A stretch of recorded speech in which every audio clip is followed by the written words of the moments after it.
Just for the one shot is all we need. Hopefully he'll come right up to us and just talk to us.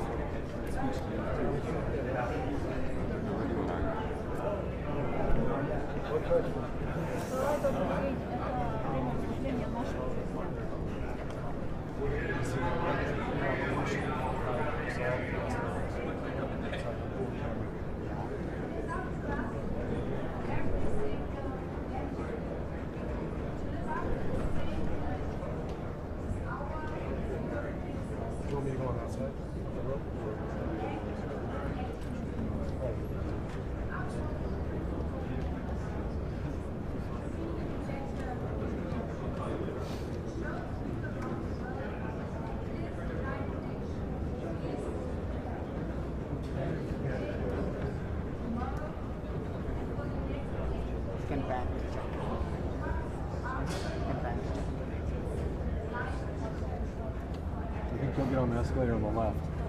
Like the left. Okay, left. That's the one Zelensky went up to. So. Okay. Okay.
Okay,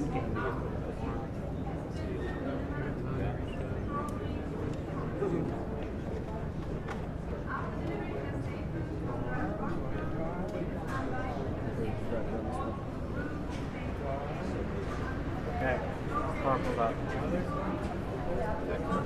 Here he comes, here he comes. Can't talk with.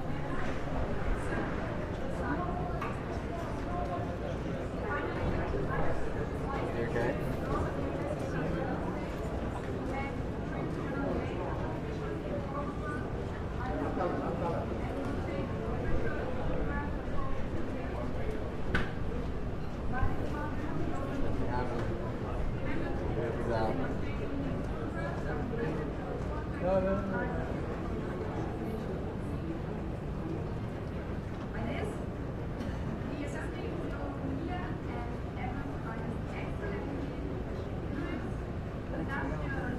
No, you're fine, don't worry. Just tell me when you see it. There he is. He's coming.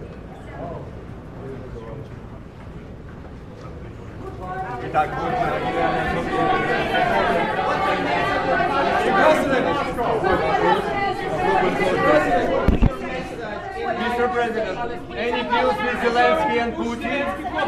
Mr. President, any deals with Zelensky and Putin? Mr. President.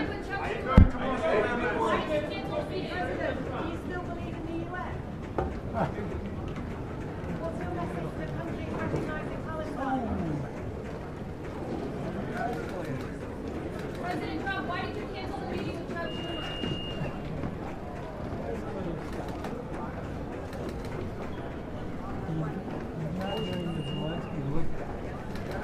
He did for a second in the beginning. Yeah, that's good. Let's see if he looks back in a second. And he's gone. All right.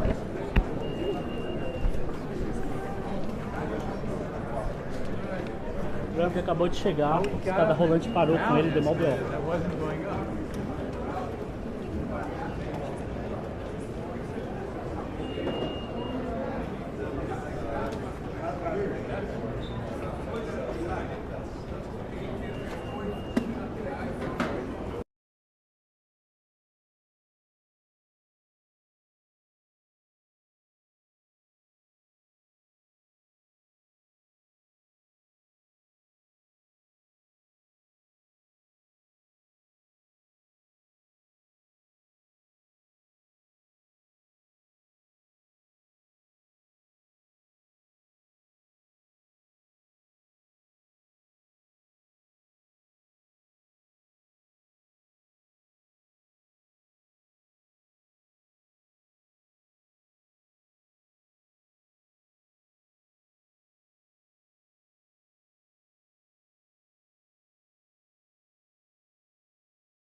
courage to act to transform it. In the future that Brazil envisions, there is no room for the reenactment of ideological rivalries or spheres of influence. Confrontation is not inevitable. We need leaders with clear visions who understand that the international order is not a zero-sum game. The 21st century will be increasingly multipolar. For it to remain peaceful, it cannot fall to multilateral. Brazil is giving increasing importance to the European Union, the African Union, ASEAN, CELAC, BRICS, and the G20. The voice of the Global South must be heard. The UN. The UN has today almost 4 times more members than the 51 who were at its foundation. Our historic mission is to make it once again a barrier of hope and a promoter of equality, peace, sustainable development, diversity, and tolerance. May God bless us all. And thank you very much.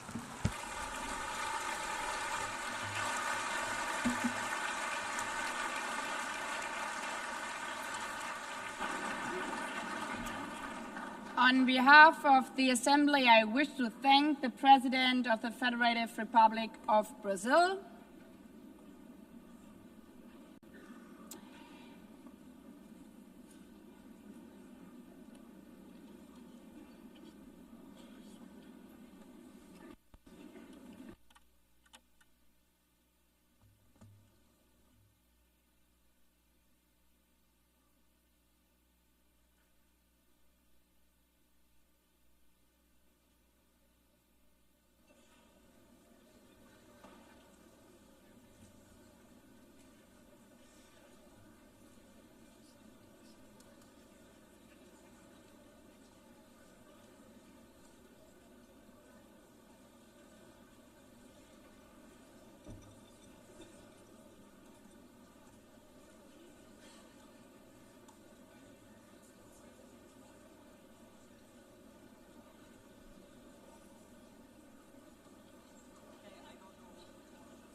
the Assembly will hear an address by His Excellency Donald Trump, President of the United States of America. I request protocol to escort His Excellency and invite him to address the Assembly.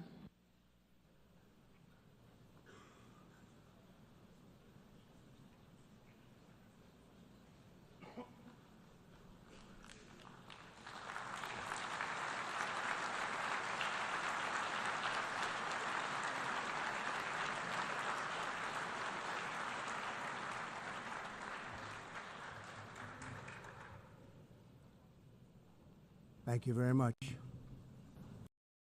Appreciate it.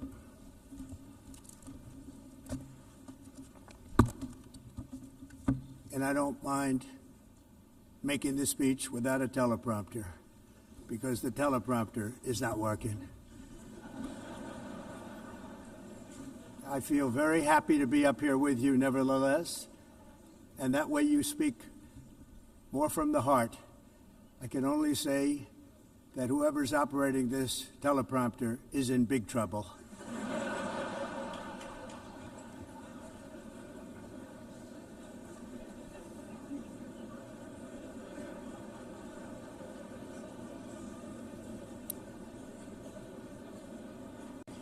Hello, Madam First Lady. Thank you very much for being here. And Madam President, Mr. Secretary General, First Lady of the United States, distinguished delegates, ambassadors, and world leaders. 6 years have passed since I last stood in this grand hall and addressed a world that was prosperous and at peace in my first term. Since that day, the guns of war have shattered the peace I forged on 2 continents. An era of calm and stability gave way to one of the great crises of our time. And here in the United States, 4 years of weakness, lawlessness, and radicalism under the last administration delivered our nation into a repeated set of disasters. 1 year ago, our country was in deep trouble, but today, just 8 months into my administration, we are the hottest country anywhere in the world, and there is no other country even close. America is blessed with the strongest economy, the strongest borders, the strongest military, the strongest friendships, and the strongest spirit of any nation on the face of the earth. This is indeed the golden age of America. We are rapidly reversing the economic calamity we inherited from the previous administration, including ruinous price increases and record-setting inflation like we've never had before. Under my leadership, energy costs are down, gasoline prices are down, grocery prices are down, mortgage rates are down, and inflation has been defeated. The only thing that's up is the stock market, which just hit a record high. In fact, it hit a record high 48 times in the last short period of time. Growth is surging, manufacturing is booming. The stock market, as I said, is doing better than it's ever done. And all of you in this room benefit by that, almost everybody. And importantly, workers' wages are rising at the fastest pace in more than 60 years. And that's what it's all about, isn't it? In 4 years of President Biden, we had less than $1 trillion of new investment into the United States. In just 8 months since I took office, we have secured commitments and money already paid for $17 trillion. Think of it, 4 years, less than $1 trillion, 8 months, much more than $17 trillion is being invested in the United States, and it's now pouring in from all parts of the world. We've implemented the largest tax cuts in American history and the largest regulation cuts in American history, making this once and again the best country on earth to do business. And many of the people in this room are investing in America, and it's turned out to be an awfully good investment during this 8-month period. In my first term, I built the greatest economy in the history of the world. We had the best economy ever, history of the world. And I'm doing the same thing again, but this time it's actually much bigger and even better. The numbers far surpass my record-setting first term. On our southern border, we have successfully repelled a colossal invasion. And for the last 4 months, and that's 4 months in a row, the number of illegal aliens admitted and entering our country has been 0. Hard to believe, because if you look back just a year ago, it was millions and millions of people pouring in from all over the world, from prisons, from mental institutions, drug dealers. All over the world they came.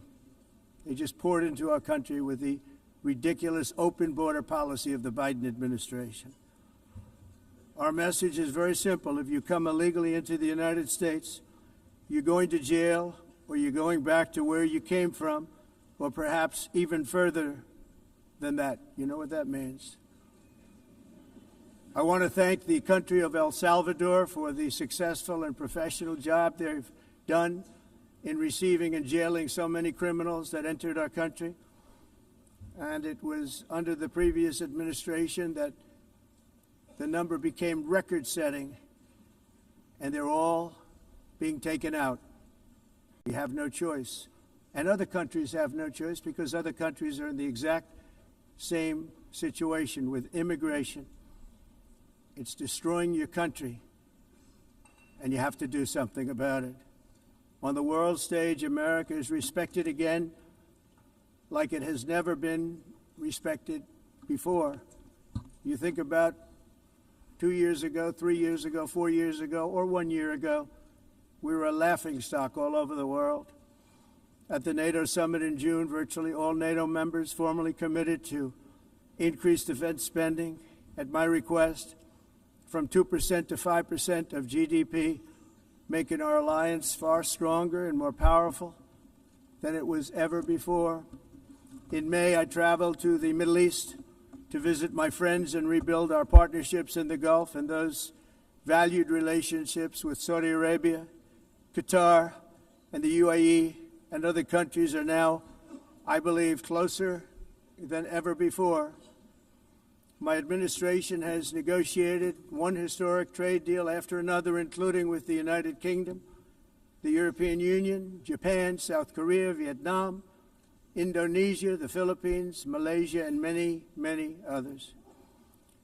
Likewise, in a period of just 7 months, I have ended 7 unendable wars. They said they were unendable. You're never going to get them solved. Some were going for 31 years, 2 of them, 31, think of it, 31 years. One was 36 years. One was 28 years. I ended 7 wars.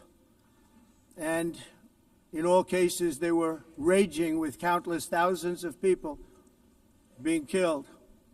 This includes Cambodia and Thailand, Kosovo and Serbia, the Congo and Rwanda, a vicious, violent war that was, Pakistan and India, Israel and Iran, Egypt and Ethiopia, and Armenia and Azerbaijan.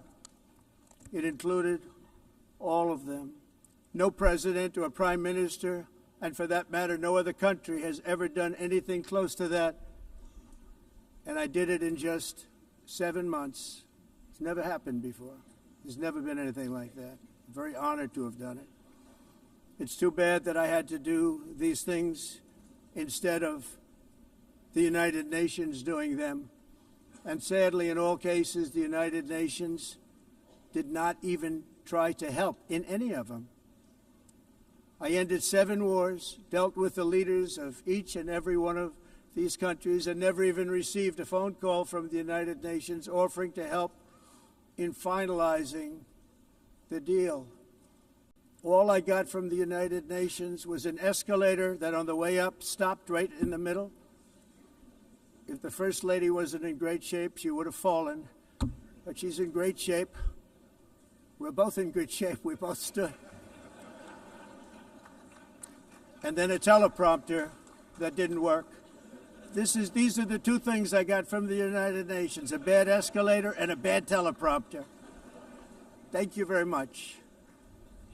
And by the way, it's working now. It just went on. Thank you. I think I should just do it the other way. It's easier. Thank you very much. I didn't think of it at the time because I was too busy working to save millions of lives. That is the saving and stopping of these wars. But later I realized that the United Nations wasn't there for us. They weren't there. I thought of it really after the fact, not during these negotiations, which were not easy. That being the case, what is the purpose of the United Nations? The UN has such tremendous potential. I've always said it. It has such tremendous, tremendous potential.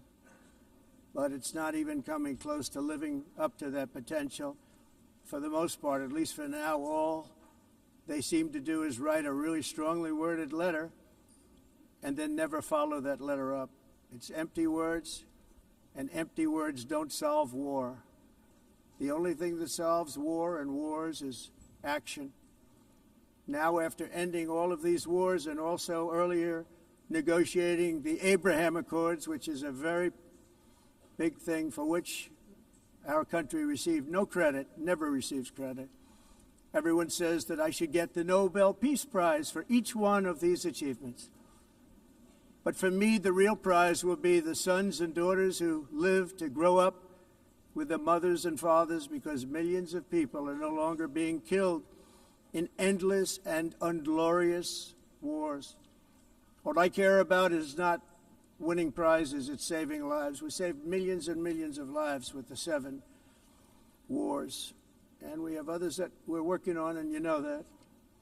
Many years ago, a very successful real estate developer in New York, known as Donald J. Trump, I bid on the renovation and rebuilding of this very United Nations complex. I remember it so well. I said at the time that I would do it for $500 million, rebuilding everything. It would be beautiful. I used to talk about, I'm going to give you marble floors. They're going to give you terrazzo. I'm going to give you the best of everything. You're going to have mahogany walls. They're going to give you plastic. But they decided to go in another direction, which was much more expensive at the time, and which actually produced a far inferior product. And I realized that they did not know what they were doing when it came to construction, and that their building concepts were so wrong, and the product that they were proposing to build was so bad and so costly. It was going to cost them a fortune. And I said, and wait till you see the overruns. Well, I turned out to be right. They had massive cost overruns and spent between $2 and $4 billion on the building and did not even get the marble floors that I promised them. You walk on terrazzo. Do you notice that? As far as I'm concerned, frankly, looking at the building and getting stuck on the escalator, they still haven't finished the job. They still haven't finished. That was years ago. The project was so corrupt that Congress actually asked me to testify before them on the tremendous waste of money, because it turned out that they had no idea what it was, but they knew it was anywhere between $2 and $4 billion as opposed to $500 million with a guarantee.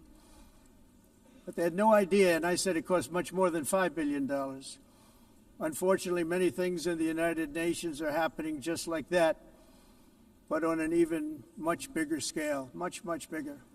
Very sad to see. Whether the UN can manage to play a productive role, I've come here today to offer the hand of American leadership and friendship to any nation in this assembly that is willing to join us in forging a safer, more prosperous world. And it's a world that we'll be much happier with. A dramatically better future is within our reach. But to get there, we must reject the failed approaches of the past and work together to confront some of the greatest threats in history. There is no more serious danger to our planet today than the most powerful and destructive weapons ever devised by man, of which the United States, as you know, has many. Just as I did in my first term, I've made containing these threats a top priority, starting with the nation of Iran. My position is very simple. The world's #1 sponsor of terror can never be allowed to possess the most dangerous weapon. That's why, shortly after taking office, I sent the so-called Supreme Leader a letter making a generous offer. I extended a pledge of full cooperation in exchange for a suspension of Iran's nuclear program. The regime's answer was to continue their constant threats to their neighbors and U.S. interests throughout the region and some great countries that are right nearby. Today, many of Iran's former military commanders, in fact, I can say almost all of them, are no longer with us. They're dead. And 3 months ago, in Operation Midnight Hammer, 7 American B-2 bombers dropped the 14 30,000-pound each bombs on Iran's key nuclear facilities, totally obliterating everything. No other country on earth could have done what we did. No other country has the equipment to do what we did. We have the greatest weapons on earth. We hate to use them. But we did something that for 22 years people wanted to do. With Iran's nuclear enrichment capacity demolished, I immediately brokered an end to the 12-day war, as it's called, between Israel and Iran, with both sides agreeing to fight no longer. As everyone knows, I have also been deeply engaged in seeking a ceasefire in Gaza. Have to get that done. Have to get it done. Unfortunately, Hamas has repeatedly rejected reasonable offers to make peace. We can't forget October 7th, can we? Now, as if to encourage continued conflict, some of this body is seeking to unilaterally recognize a Palestinian state.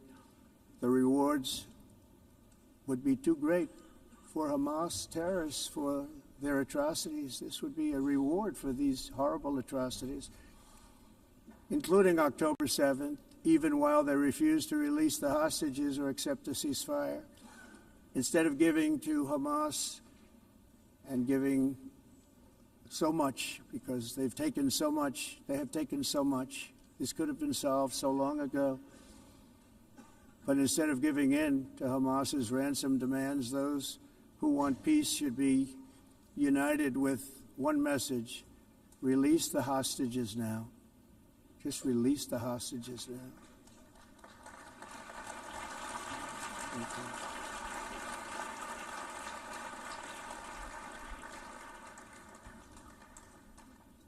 Thank you. As we have got to come together, and we will come together, got to get it done. We have to stop the war in Gaza immediately. We have to stop it. We have to get it done. We have to negotiate, immediately have to negotiate peace. We got to get the hostages back. We want all 20 back. We don't want 2 and 4. As you know, I got, along with Steve Witkoff and others that helped us, Marco Rubio, we got most of them back. We were involved in all of them. But I always said the last 20 are going to be the hardest, and that's exactly what happened. We have to get them back now. We don't want to get back 2, and then another 2, and then 1, and then 3. Have this process. No, we want them all back, and we want the actually 38 dead bodies back too. Those parents came to me, and they want them back, and they want them back very quickly and very badly, as though they were alive. They want them. They want them every bit as much as if their son or daughter were alive.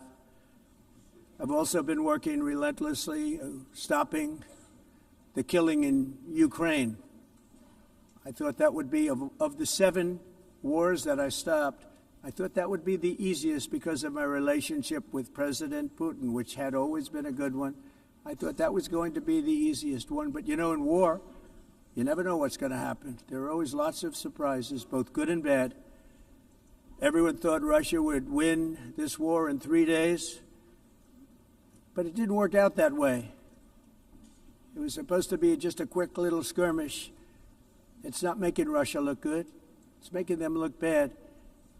No matter what happens from here on out, this was something that should have taken a matter of days, certainly less than a week.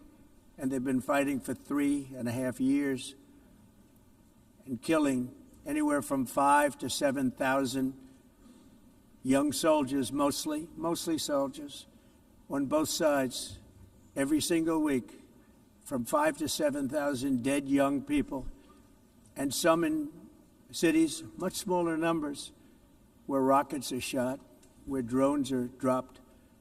This war would never have started if I were president. This was a war that should have never happened. It shows you what leadership is, what bad leadership can do to a country. Look what happened to the United States, and look where we are right now in just a short period of time. The only question now is how many more lives will be needlessly lost on both sides. China and India are the primary funders of the ongoing war by continuing to purchase Russian oil. But inexcusably, even NATO countries have not cut off much Russian energy and Russian energy products, which, as you know, I found out about 2 weeks ago, and I wasn't happy. Think of it. They're funding the war against themselves. Who the hell ever heard of that one? In the event that Russia is not ready to make a deal to end the war, then the United States is fully prepared to impose a very strong round of powerful tariffs, which would stop the bloodshed, I believe, very quickly. But for those tariffs to be effective, European nations, all of you are gathered here right now, would have to join us in adopting the exact same measures. I mean, you're much closer to the city. We have an ocean in between. You're right there. And Europe has to step it up. They can't be doing what they're doing. They're buying oil and gas from Russia while they're fighting Russia. It's embarrassing to them, and it was very embarrassing to them when I found out about it, I can tell you that. But they have to immediately cease all energy purchases from Russia. Otherwise, we're all wasting a lot of time So I'm ready to discuss this. We're going to discuss it today with the European nations, all gathered here. I'm sure they're thrilled to hear me speak about it, but that's the way it is. I like to speak my mind and speak the truth. As we seek to reduce the threat of dangerous weapons today, I'm also calling on every nation to join us in ending the development of biological weapons once and for all. And biological is terrible, and nuclear is even beyond, and we include nuclear in that. We want to have a cessation of the development of nuclear weapons. We know, and I get to view it all the time. Sir, would you like to see? And I look at weapons that are so powerful that we just can't ever use them. If we ever use them, the world literally might come to an end. There would be no United Nations to be talking about. There would be no nothing. Just a few years ago, reckless experiments overseas gave us a devastating global pandemic. Yet despite that worldwide catastrophe, many countries are continuing extremely risky research into bioweapons and man-made pathogens. This is unbelievably dangerous. To prevent potential disasters, I'm announcing today that my administration will lead an international effort to enforce Biological Weapons Convention, which is going to be meeting with the top leaders of the world by pioneering an AI verification system that everyone can trust. Hopefully the UN can play a constructive role, and it will also be one of the early projects under AI. Let's see how good it is, because a lot of people are saying it could be one of the great things ever, but it also can be dangerous, but it could be put to tremendous use and tremendous good, and this would be an example of that. Not only is the UN not solving the problems it should, too often, it's actually creating new problems for us to solve. The best example is the #1 political issue of our time, the crisis of uncontrolled migration. It's uncontrolled. Your countries are being ruined. The United Nations is funding an assault on Western countries and their borders. In 2024, the UN budgeted $372 million in cash assistance to support an estimated 624,000 migrants journeying into the United States. Think of that. The UN is supporting people that are illegally coming into the United States, and then we have to get them out. The UN also provided food, shelter, transportation, and debit cards to illegal aliens. Can you believe that? On the way to infiltrate our southern border. Millions of people came through that southern border. Just a year ago, millions and millions of people were pouring in, 25 million altogether over the 4 years of the incompetent Biden administration. And now we have it stopped, totally stopped. In fact, they're not even coming anymore because they know they can't get through. But what took place is totally unacceptable. The UN is supposed to stop invasions, not create them and not finance them. In the United States, we reject the idea that mass numbers of people from foreign lands can be permitted to travel halfway around the world, trample our borders, violate our sovereignty, cause unmitigated crime, and deplete our social safety net. We have reasserted that America belongs to the American people, and I encourage all countries to take their own stand in defense of their citizens as well. You have to do that because I see it. I'm not mentioning names. I see it, and I can call every single one of them out. You're destroying your countries. They're being destroyed. Europe is in serious trouble. They've been invaded by a force of illegal aliens like nobody's ever seen before. Illegal aliens are pouring into Europe. Nobody is ever, and nobody's doing anything to change it, to get them out. It's not sustainable. And because they choose to be politically correct, they're doing just absolutely nothing about it. And I have to say, I look at London, where you have a terrible mayor, terrible, terrible mayor. And it's been so changed, so changed. Now they want to go to Sharia law. But you're in a different country. You can't do that. Both the immigration and their suicidal energy ideas will be the death of Western Europe if something is not done immediately. This cannot be sustained. What makes the world so beautiful is that each country is unique. But to stay this way, every sovereign nation must have the right to control their own borders. You have the right to control your borders, as we do now, and to limit the sheer numbers of migrants entering their countries and paid for by the people of that nation that were there and that built that particular nation at the time. They put their blood, sweat, tears, money into that country, and now they're being ruined. Proud nations must be allowed to protect their communities and prevent their societies from being overwhelmed by people they have never seen before, with different customs, religions, with different everything. Where migrants have violated laws, lodged false asylum claims, or claimed refugee status for illegitimate reasons, they should, in many cases, be immediately sent home. And while we will always have a big heart for places and people that are struggling and truly compassionate, answers will be given. We have to solve the problem, and we have to solve it in their countries, not create new problems in our countries. And we are very helpful to a lot of countries that are just not able to send their people anymore. They used to send them to us in caravans of 25,000, 30,000 people each.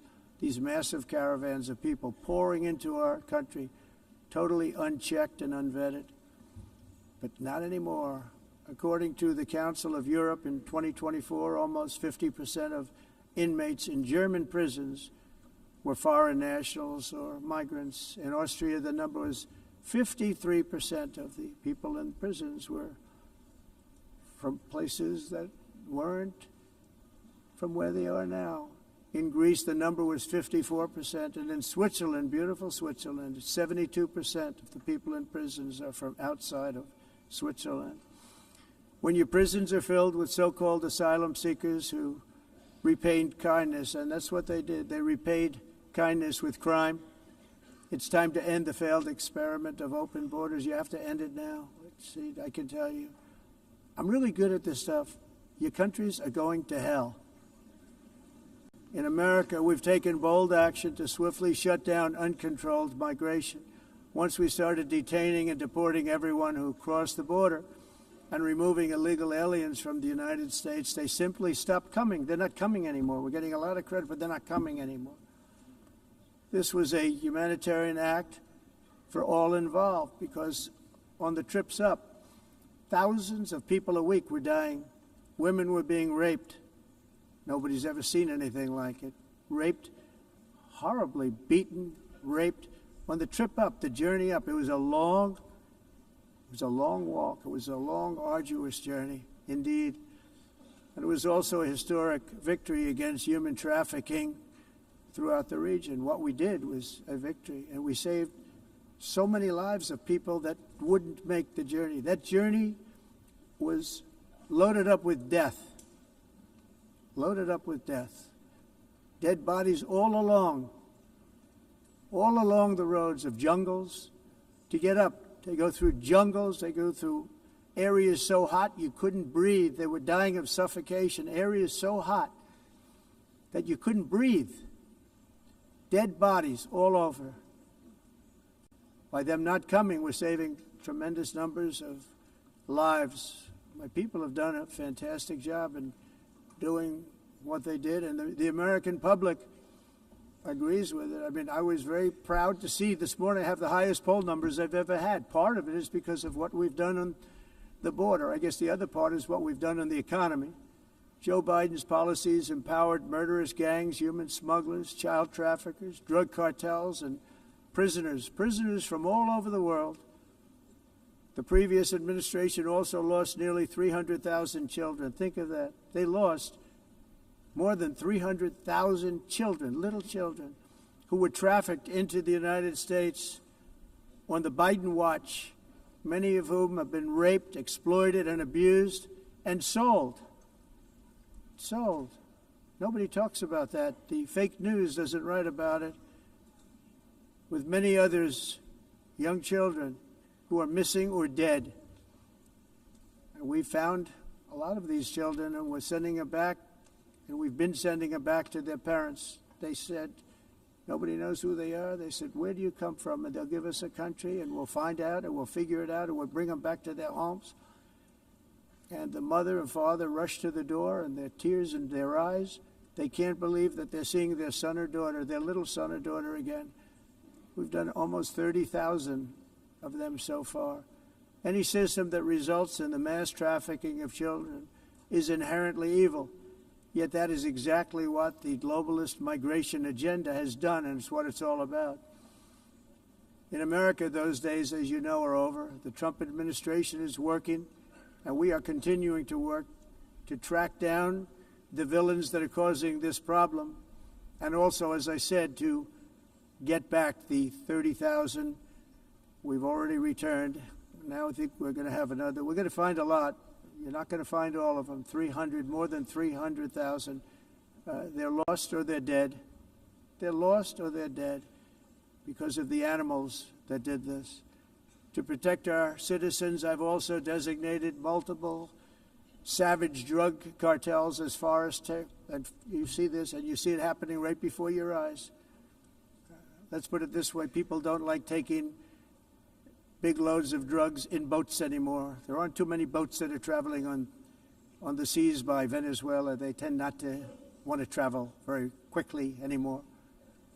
And we've virtually stopped drugs coming into our country by sea. We call them the water drugs. They kill hundreds of thousands of people. I've also designated multiple savage drug cartels as far as foreign terrorist organizations, along with two bloodthirsty transnational gangs, probably the worst gangs anywhere in the world, MS-13 and Tren de Aragua. Tren de Aragua is from Venezuela, by the way. Such organizations torture, maim, mutilate, and murder with impunity. They're the enemies of all humanity. For this reason, we've recently begun using the supreme power of the United States military to destroy Venezuelan terrorists and trafficking networks led by Nicolas Maduro. To every terrorist thug smuggling poisonous drugs into the United States of America, please be warned that we will blow you out of existence. That's what we're doing. We have no choice. Can't let it happen. They're destroying. I believe we lost 300,000 people last year to drugs, 300,000. Fentanyl and other drugs.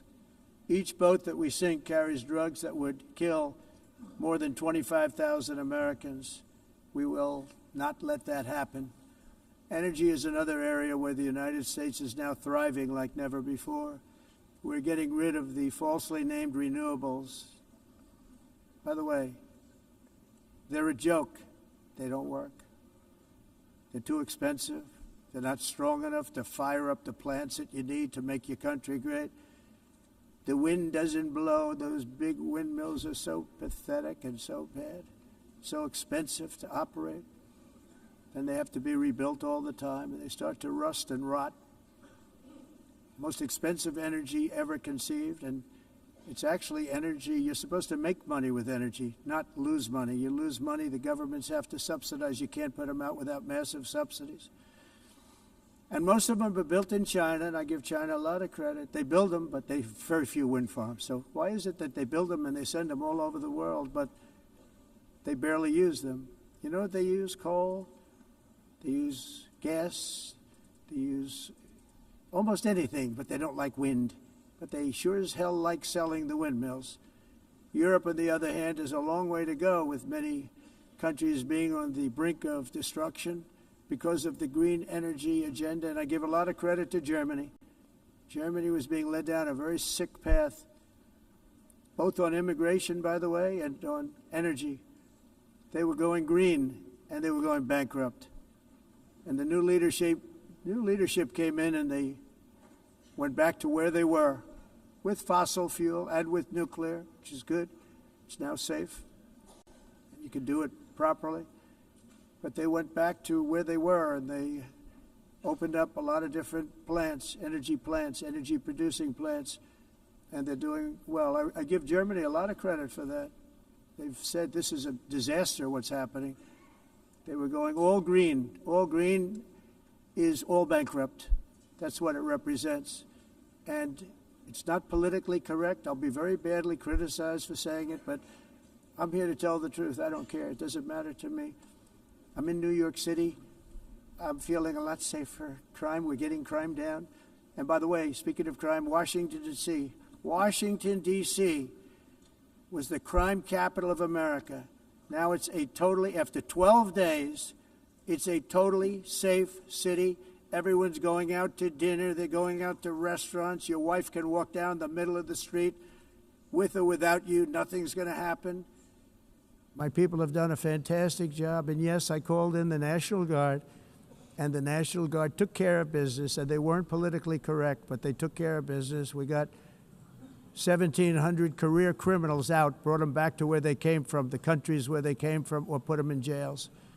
Washington, D.C. is now a totally safe city again, and I welcome you to come. In fact, we'll have dinner together at a local restaurant, and we'll be able to walk. We don't have to go by an armor-plated vehicle. We'll walk right over there from the White House. They've given up their powerful edge, a lot of the countries that we're talking about, in oil and gas, such as essentially closing the great North Sea oil. Oh, the North Sea, I know it so well. Aberdeen was the oil capital of Europe, and there's tremendous oil that hasn't been found in the North Sea. Tremendous oil. And I was with the Prime Minister I respect and like a lot, and I said, you're sitting with the greatest asset. They essentially closed it by making it so highly taxed that no developer, no oil company can go there. They have tremendous oil left, and more importantly, they have tremendous oil that hasn't even been found yet. And what a tremendous asset for the United Kingdom. And I hope the Prime Minister is listening, because I told it to him 3 days in a row. That's all he heard. North Sea oil, North Sea, because I want to see them do well. I want to stop seeing them ruining that beautiful Scottish and English countryside with windmills and massive solar panels that go 7 miles by 7 miles, taking away farmland.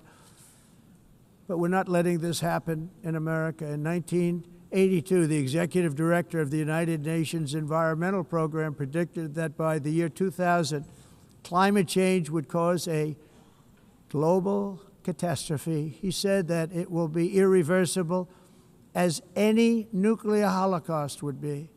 This is what they said at the United Nations. What happened? Here we are. Another UN official stated in 1989 that within a decade, entire nations could be wiped off the map by global warming. Not happening. You know, it used to be global cooling. If you look back years ago in the 1920s and the 1930s, they said, global cooling will kill the world. We have to do something.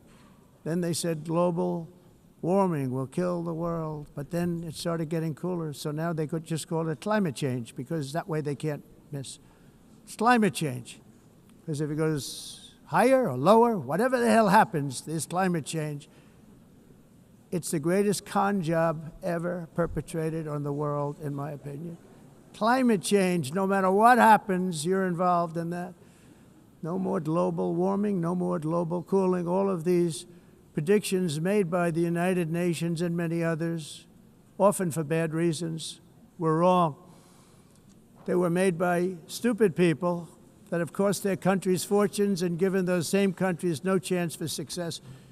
If you don't get away from this green scam, your country is going to fail. And I'm really good at predicting things, you know. They actually said during the campaign, they had a hat, the best-selling hat. Trump was right about everything. And I don't say that in a braggadocious way, but it's true. I've been right about everything. And I'm telling you that if you don't get away from the green energy scam, your country is going to fail. And if you don't stop people that you've never seen before, that you have nothing in common with, your country is going to fail. I'm the President of the United States, but I worry about Europe. I love Europe. I love the people of Europe. And I hate to see it being devastated by energy and immigration. This double-tailed monster destroys everything in its wake, and they cannot let that happen any longer. You're doing it because you want to be nice. You want to be politically correct, and you're destroying your heritage. They must take control strongly and immediately of the unmitigated immigration disaster and the fake energy catastrophe before it's too late. The carbon footprint is a hoax made up by people with evil intentions, and they're heading down a path of total destruction. You know, the carbon footprint was a big, big thing a few years ago.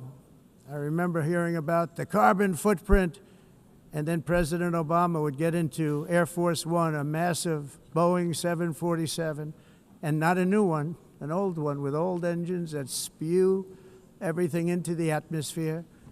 He'd talk about the carbon footprint, we must do so. Then he'd get in and he'd fly from Washington to Hawaii to play a round of golf.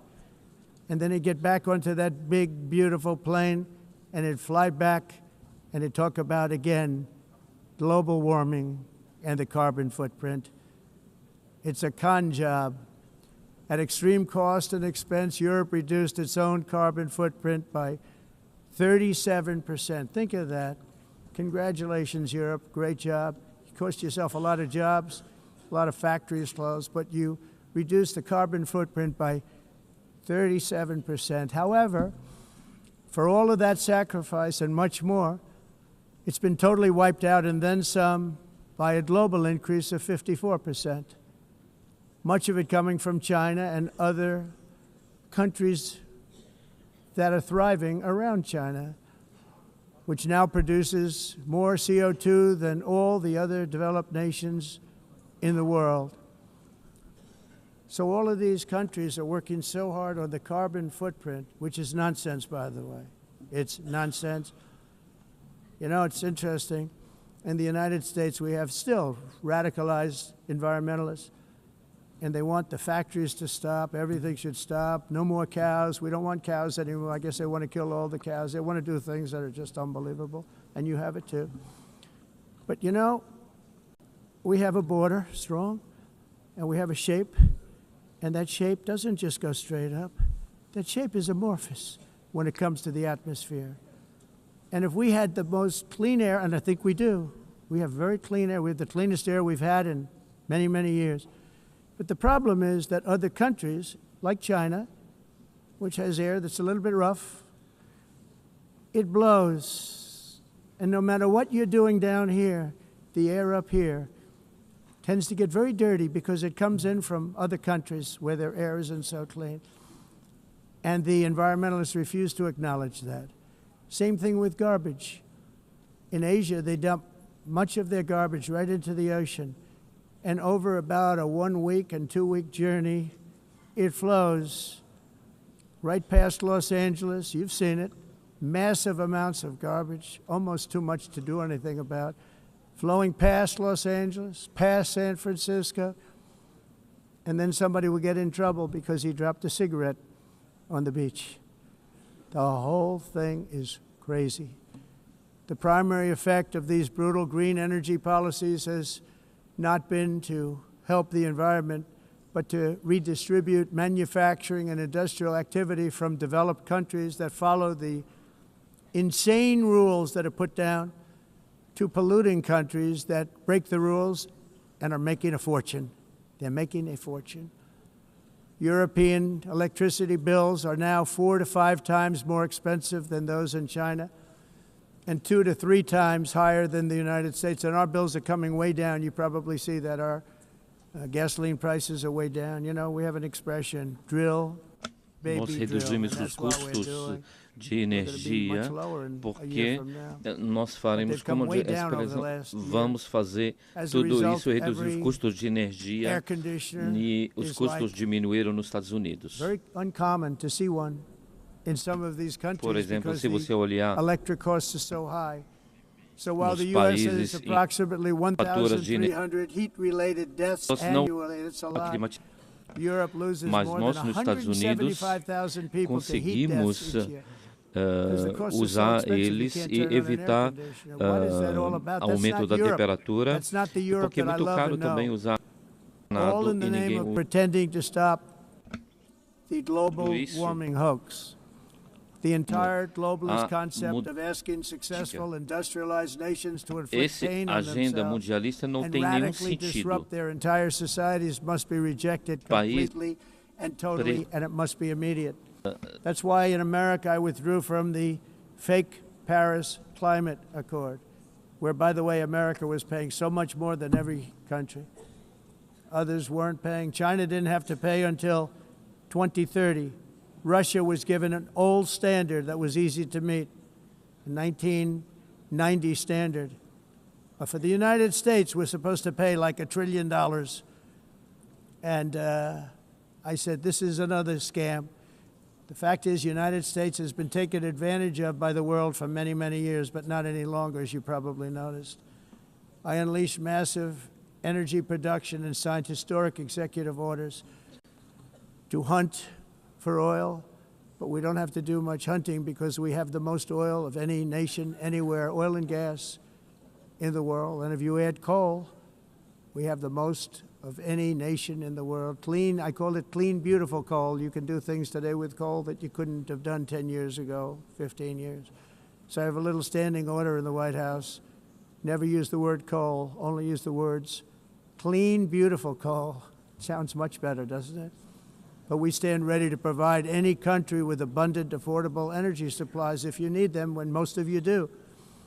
We're proudly exporting energy all over the world. We're now the largest exporter. In the United States, we want trade and robust commerce with all nations, everybody. We want to help nations. We're going to help nations. But it must also be fair and reciprocal. The challenge with trade is much the same with climate. The countries that followed the rules, all their factories have been plundered. It's really sad to watch. They've been broken. They've been broken by countries that broke the rules. That's why the United States is now applying tariffs to other countries, and much as these tariffs were for many years applied to us, uncontrollably applied to us. We've used tariffs as a defense mechanism under the Trump administration, including my first term, where hundreds of billions of dollars in tariffs were taken in. And by the way, we had the lowest inflation, and now we have very low inflation. The only thing different is that we have hundreds of billions of dollars flowing into our country. But this is how we will ensure that the system works for everyone and is sustainable into the future.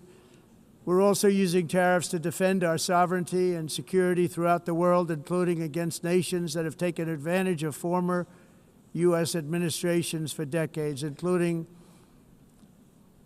the most corrupt, incompetent administration in history, the sleepy Joe Biden administration.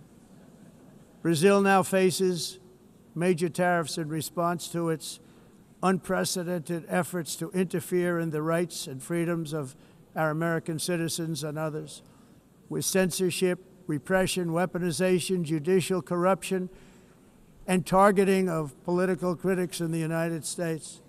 I have a little problem saying this because I must tell you, I was walking in and the leader of Brazil was walking out. We saw him and I saw him, he saw me, and we embraced. And then I'm saying, can you believe I'm going to be saying this in just 2 minutes? But we actually agreed that we would meet next week. We didn't have much time to talk, like about 20 seconds. They were in retrospect, I'm glad I waited because this thing didn't work out too well. But we did talk. We had a good talk, and we agreed to meet next week, if that's of interest. But he seemed like a very nice man, actually. He liked me, I liked him. But if you, and I only do business with people I like. When I don't like them, I don't like them. But we had, at least for about 39 seconds, we had excellent chemistry. It's a good sign. But also in the past, Brazil, can you believe this, unfairly tariffed our nation, but now because of our tariffs, we are hitting them back, and we're hitting them back very hard. As president, I will always defend our national sovereignty and the rights of American citizens. So I'm very sorry to say this, that Brazil is doing poorly and will continue to do poorly. They can only do well when They're working with us. Without us, they will fail, just as others have failed. It's true. Next year, the United States will celebrate the 250th anniversary of our glorious independence, a testament to enduring power and American freedom and spirit. We will also be proudly hosting the 2026 FIFA World Cup, and shortly thereafter, the 2028 Olympics, which is going to be very exciting. I hope you all come. I hope that countless people from all over the globe will take part of these will be great celebrations of liberty and human achievement, and that together we all can rejoice in the miracles of history that began in July 4th, 1776, when we founded the light to all nations. And it's something really that an amazing thing came out of that date. It's called the United States of America. In honor of this momentous anniversary, I hope that all countries who find inspiration in our example will join us in renewing our commitment, values, and those values, really, that we hold so dear together. Let us defend free speech and free expression. Let us protect religious liberty, including for the most persecuted religion on the planet today. It's called Christianity. And let us safeguard our sovereignty and cherish qualities that have made each of our nations so special, incredible, and extraordinary. In closing, I just want to repeat that immigration and the high cost of so-called green renewable energy is destroying a large part of the free world and a large part of our planet.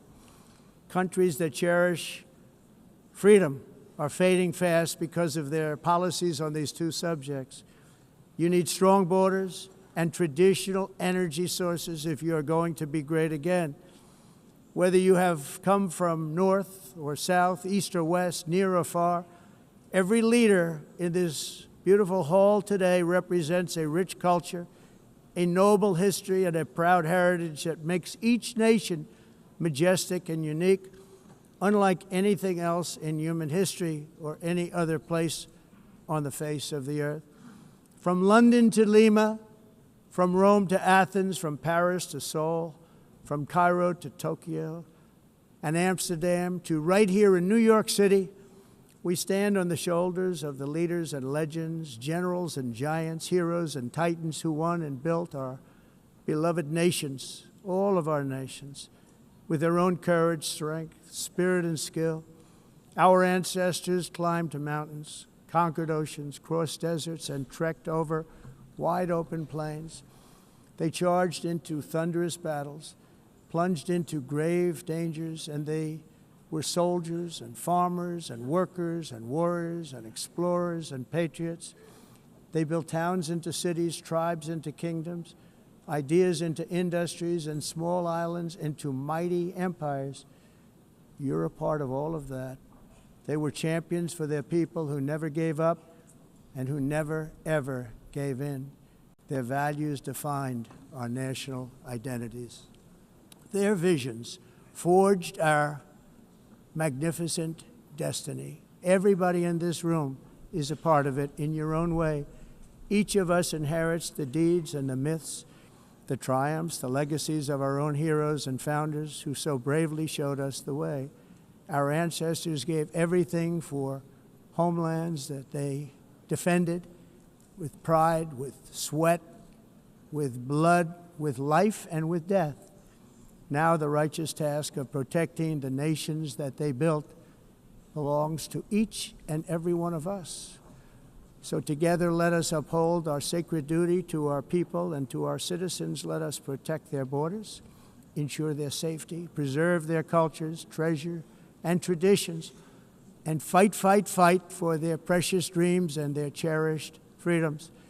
And in friendship and really a beautiful vision, let us all work together to build a bright, beautiful planet, a planet that we all share, a planet of peace and a world that is richer, better, and more beautiful than ever before. That can happen. It will happen. It will happen, and I hope it can happen and start right now, right at this moment. We'll turn it around. We're going to make our countries better, safer, more beautiful. We're going to take care of our people. Thank you very much. It's been an honor. God bless the nations of the world. Thank you very much. Bye.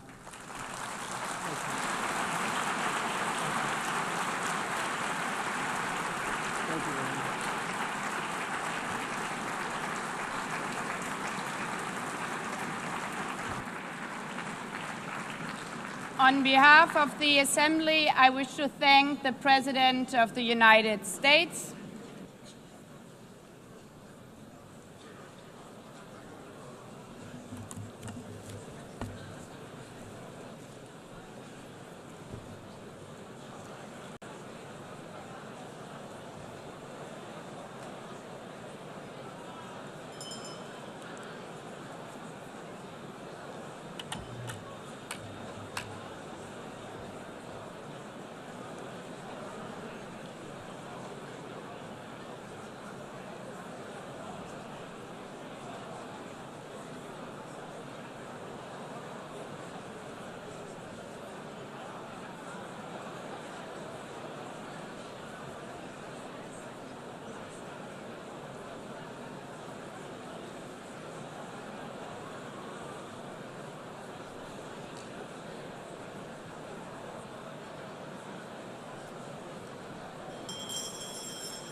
Please be seated.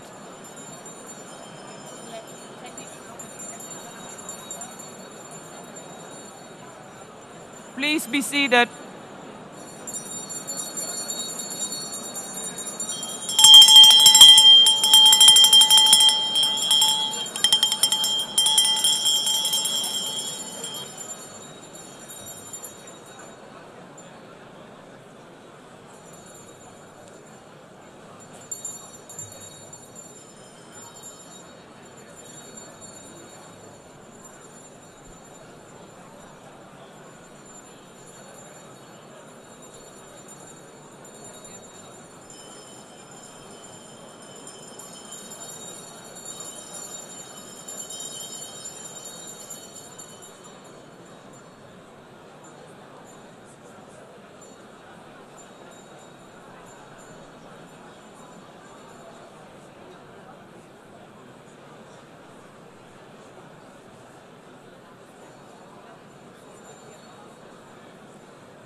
Excellencies, could you please take your seats in due respect to the next speakers? The second row, could you please take your seat right now?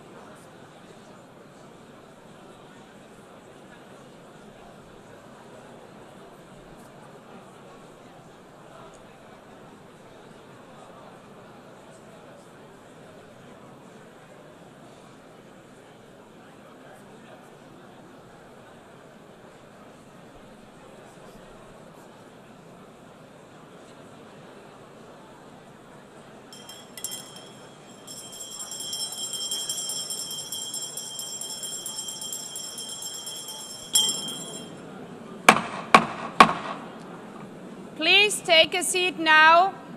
With due respect to the next speakers, I would kindly ask you, gentlemen in the left row, please take your seats. We will continue.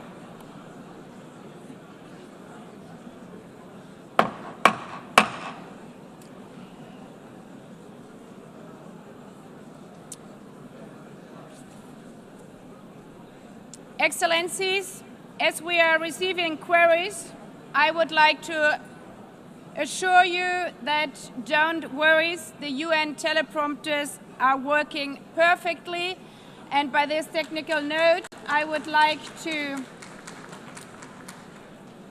call on the next speaker. The Assembly will hear an address by His Excellency Prabowo Subianto, President of the Republic of Indonesia. I request protocol to escort His Excellency and invite him to address the Assembly.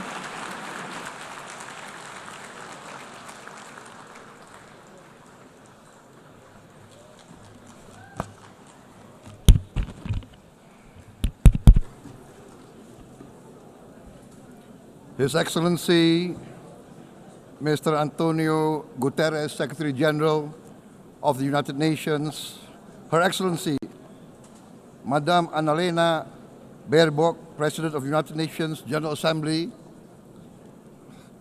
His Excellency, Mr. Moses Abelian, Under-Secretary General for General Assembly and Management, Excellencies, Heads of States, Heads of Governments, distinguished delegates, ladies and gentlemen. It is indeed a great honor for me to stand in this august General Assembly Hall among leaders and representatives who represent almost all of humanity. We differ in race, religion, and nationality, yet we gather together today as one human family. We are here first and foremost as fellow human beings, each created equal, endowed with unalienable rights to life, liberty, and the pursuit of happiness. The words of the United Nations Declaration of Independence have inspired democratic movements across continents, including the French Revolution, the Russian Revolution, the Mexican Revolution, the Chinese Revolution, and Indonesia's own struggle and journey to freedom. It also gave birth to the Universal Declaration of Human Rights, adopted by the United Nations in 1948. All men are created equal was the creed that opened the way to unprecedented global prosperity and dignity. And yet, in our own era of scientific and technological triumphs, an era capable of ending hunger, poverty, and environmental ruin, we also continue to face today grave dangers, challenges, and uncertainties. Human folly, fueled by fear, racism, hatred, oppression, and apartheid threatens our common future. My country knows this pain. For centuries, Indonesians lived under colonial domination, oppression, and slavery. We were treated less than dogs in our own homeland. We Indonesians know what it means to be denied justice and what it means to live in apartheid, to live in poverty, and to be denied equal opportunity. We also knew what solidarity can do in our struggle for independence, in our fight to overcome hunger, disease, and poverty. The United Nations stood with Indonesia and gave us vital assistance. Decisions made here based on human solidarity by the Security Council and this Assembly gave Indonesia independence, international legitimacy, opened doors, and supported our early development through the efforts of the United Nations Children's Fund, the United Nations Food and Agriculture Organization, the FAO, the World Health Organization, and many, many other United Nations institutions.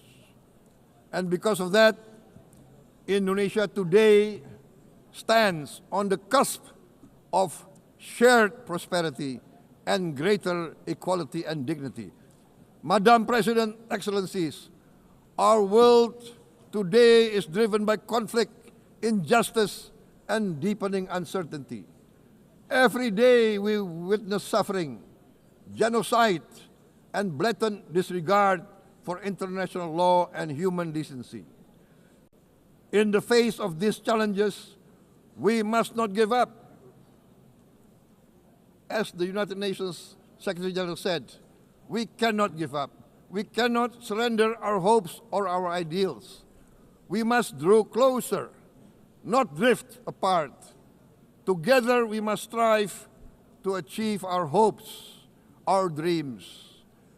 The United Nations was born from the ashes of the Second World War that claimed scores of millions of lives.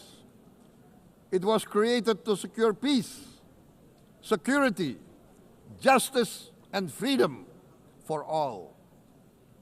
We remain committed to internationalism, to multilateralism, and to every effort that strengthens this great institution. Today, Indonesia is nearer than ever before to meeting the Sustainable Development Goals of ending extreme poverty and hunger. Because years ago, this very chamber chose to listen and uphold social and economic justice. We will never forget. And today, we must never be silent while Palestinians are denied that same justice and legitimacy in this very hall. Excellencies, Thucydides warned, the strong do what they can, the weak suffer what they must. We must reject this doctrine. The United Nations exist to reject this doctrine. We must stand for all, the strong and the weak. Might cannot be right. Right must be right. Indonesia today is one of the largest contributors to United Peacekeeping Forces. We believe in the United Nations. We will continue to serve where peace needs guardians, not with just words, but with boots on the ground. If and when the United Nations Security Council and this great assembly decide Indonesia is prepared to deploy 20,000 or even more of our sons and daughters to help secure peace in Gaza or elsewhere, in Ukraine, in Sudan, in Libya, everywhere when the peace needs to be enforced, peace needs to be guarded, we are ready. We will take our share of the burden, not only with our sons and daughters, we are also willing to contribute financially to support the great mission to achieve peace by the United Nations. Madam President, Excellencies, I propose to this Assembly a message of hope and optimism, grounded in action and execution. Today, we heard the speech of Madam President, the President of the United Nations General Assembly. Yes, it is true what she said. Without the International Civil Aviation Organization, will we be here today? Will we sit in this great hall? Without the United Nations, we cannot be safe. No country can feel secure. We need the United Nations, and Indonesia will continue to support the United Nations. Even though we still struggle, but we know the world needs a strong United Nations. The world's population is growing. Our planet is under strain. Food, energy, and water insecurity haunt many nations. We choose to answer these challenges directly at home and to help abroad wherever we can. This year, Indonesia recorded the highest rice production and grain reserves in our history. We are now self-sufficient in rice, and we are starting now to export rice to other nations in need, including providing rice for Palestine. We are building resilient food supply chains, strengthening farmer productivity, investing in climate-smart agriculture to ensure food security for our children and for the children of the world. We are confident in a few years' time, Indonesia will be the granary of the world. As the world's largest island state, we testify before you that we are already experiencing the direct consequences of climate change, particularly the threat of rising sea levels. The sea level on the north coast of our capital city is increasing by 5 centimeters every year. Can you imagine in 10 years? Can you imagine in 20 years?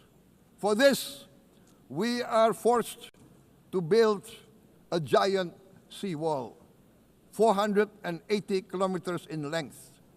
It will take us maybe 20 years, but we have no choice. We have to start now. Therefore, we choose to confront climate change, not by slogans, but by immediate steps. We are committed to meeting our 2015 Paris Agreement obligations. We aim to achieve net zero emission by 2060, and we are very confident we can achieve net zero emission much earlier. We aim to reforest more than 12 million hectares of degraded forest, to reduce forest degradation, to empower local communities with quality green jobs for the future. Indonesia is shifting decisively from fossil fuel-based development towards renewable-based development. From next year, most of our additional power generation capacity will come from renewables. Our goal is clear: to lift all of our citizens out of poverty and make Indonesia a hub for solutions to food, energy, and water security. Madam President, Excellencies, we live in a time when hatred and violence can seem to be the loudest voices. But beneath this loud noise lies a quieter truth, that every person longs to be safe, to be respected, to be loved, and to leave a better world to their children. Our children are watching. They are learning leadership, not from textbook, but from our choices. Today, still, a catastrophic situation in Gaza is unfolding before our eyes.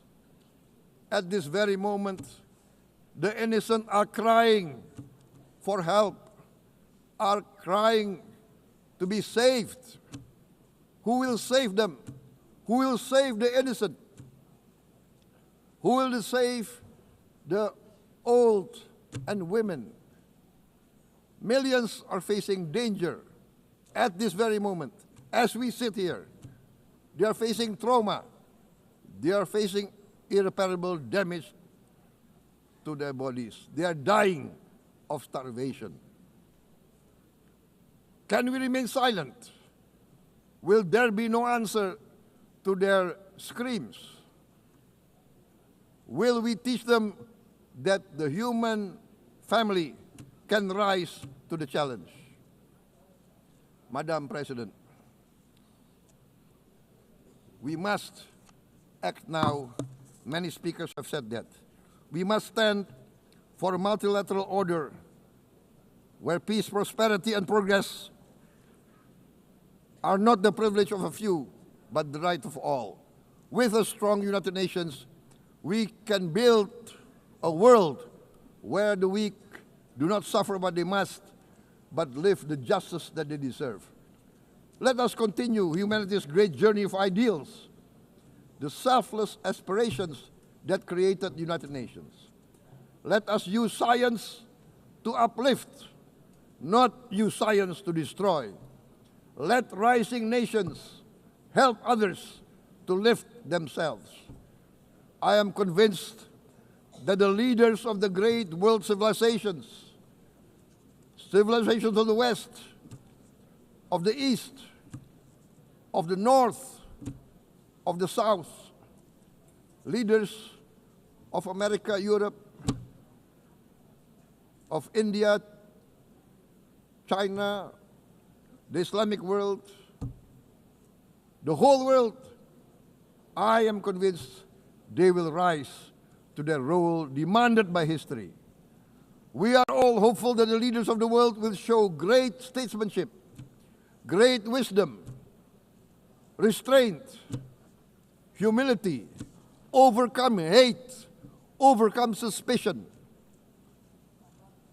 Madam President, distinguished delegates, we are greatly heartened by the events of the last few days, where significant leading countries of the world have chosen to side with history, to choose the right side of history, the path of the moral high ground, the path of rectitude, the path of justice, the path of humanity, to shun hatred, to overcome suspicion, and to avoid the use of violence. The use of violence will beget violence. No one country can bully the whole community of the human family.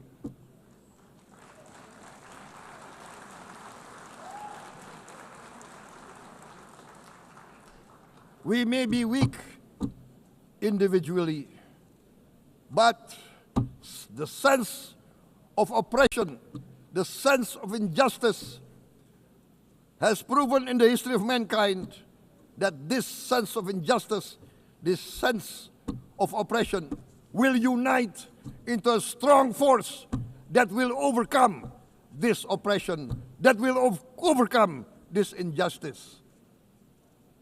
To close, I would like to reiterate again Indonesia's complete support for the two-state solution in Palestine. We must have an independent Palestine, but we must also recognize, we must also respect, and we must also guarantee the safety and security of Israel. Only then we can have real peace, and no longer hate and no longer suspicion. The only solution is this two-state solution. Two descendants of Abraham must live in reconciliation, peace, and harmony. Arabs, Jews, Muslims, Christians, Hindus, Buddhists, all religions, we must live as one human family. Indonesia is committed to being part of making... Yes.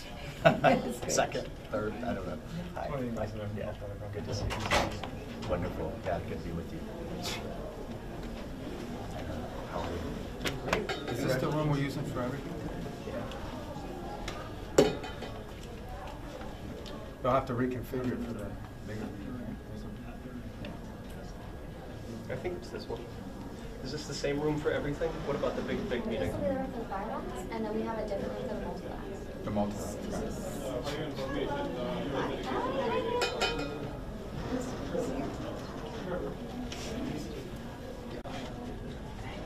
Yes, ma'am.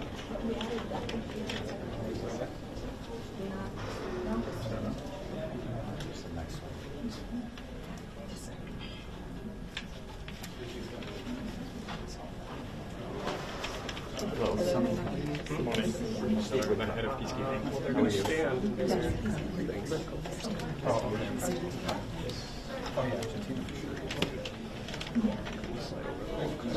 I mean, this is a pool camera, so they're not running. They're not running.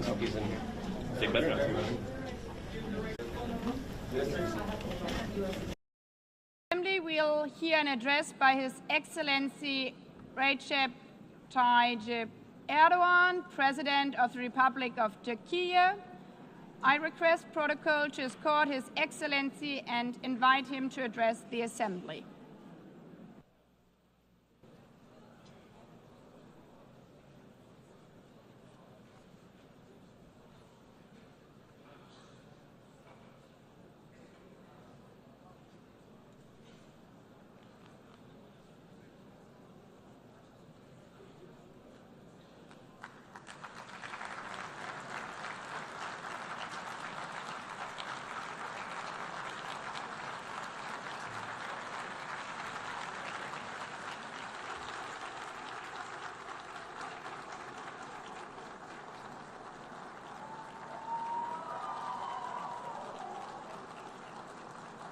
Sayın Başkan, Excellency President of UNGA, Excellencies Heads of State and Government, Distinguished Secretary General, distinguished delegation members, on behalf of myself and my nation, I greet you all with most heartfelt feelings.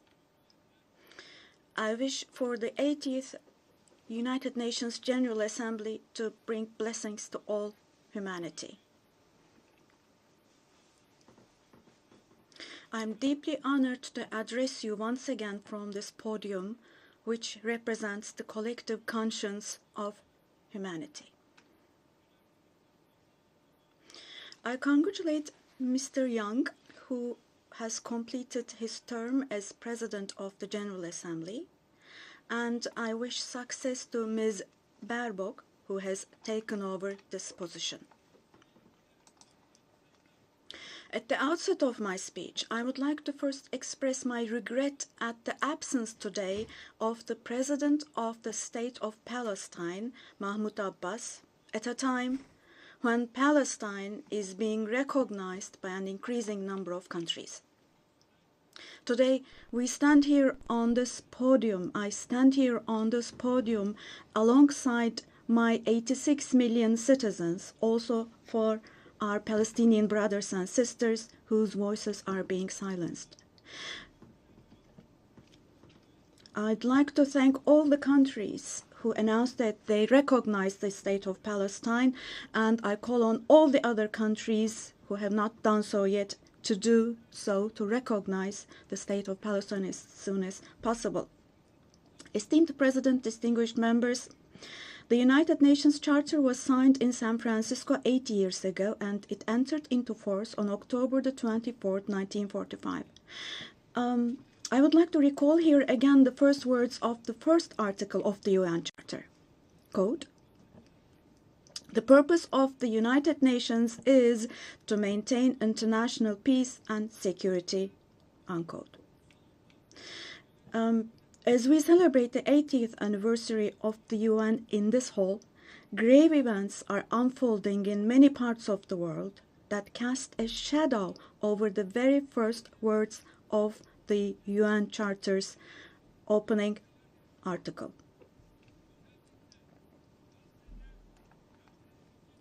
Particularly in Gaza, right before our very eyes, genocide has been going on for over 700 days now. Even as we gather here, as we speak now, Israel is currently massacring civilians in Gaza. The number of civilian casualties in Gaza has surpassed 65,000. Unfortunately, the number of people who are still trapped under the rubble is not yet known, and more than 20,000 of those who died were children. For the last 23 months, a child has been murdered by Israel in Gaza every hour. Yes, every hour. These are not just figures, dear friends. All of these, each one of these is a person, a human being, innocent people. People are now being killed not with weapons, but with the weapon of starvation. In the 21st century, under the gaze of the civilized world, 428 people died of starvation. Out of those 428, 146 were children, and this number is increasing every day. Now, I will show you a photo, which is a picture from daily life in Gaza. The first photo, as you see, these are people. These are women with these cups that they are holding in their hands, cups and buckets. Just feel your conscience and answer the following question. Can we possibly have a reasonable reason for this brutality in 2025? But this shameful picture in Gaza has been unfolding and is being repeated every day for 23 months now. And there are 2.5 million Gazans who live in 365 square kilometers. And every day what happens is they are being dragged from one place to another. The healthcare infrastructure of Gaza is completely collapsed. Doctors have been killed, or they have disappeared while under custody. Ambulances have been hit. Hospitals targeted and destroyed. Treatment is not possible. Surgery is not possible. It's not possible to find medications. Now, dear friends, now, as Tayyip Erdogan, with a heavy heart, with my heart bleeding here, I am telling you, innocent little ones, just 2 or 3 years old, without hands, arms, or legs, have become, unfortunately, a common sight to see in Gaza.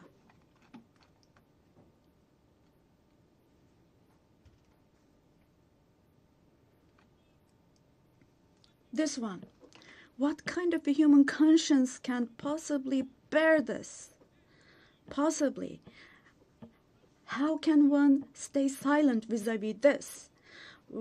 In a world where children are dying of starvation and lack of medication, can we possibly have calm and peace?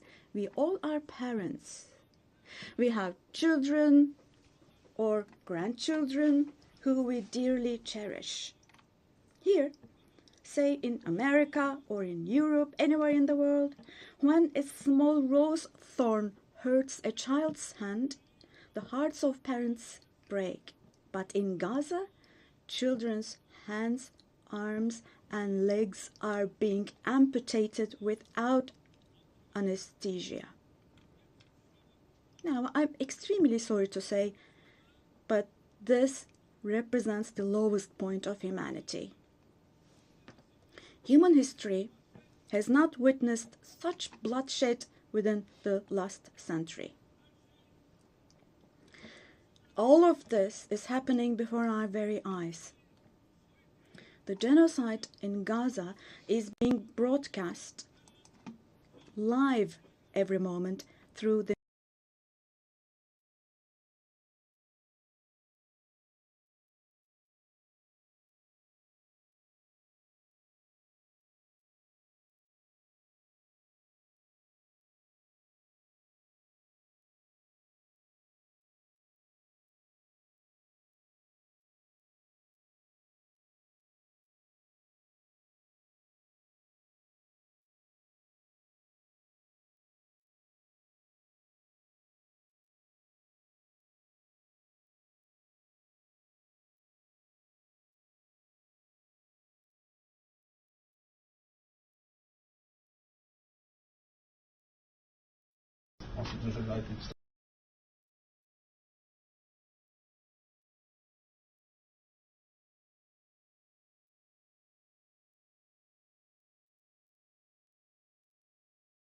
Thank you very much. It's always an honor to be here.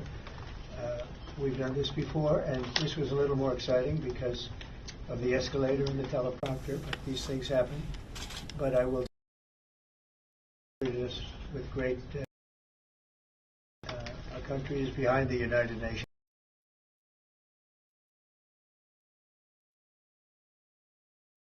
So much. So I'm behind. Disagree with it.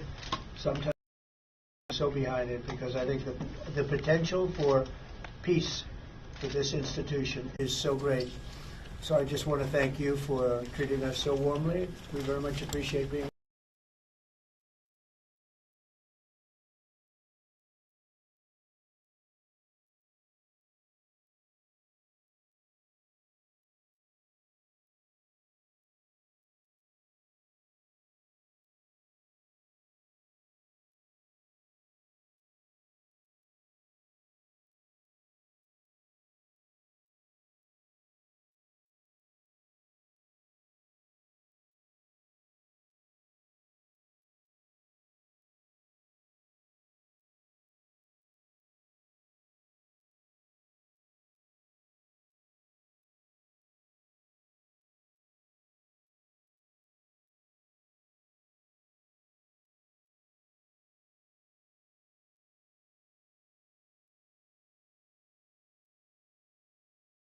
Photo. What could this photo here possibly have to do with security concerns?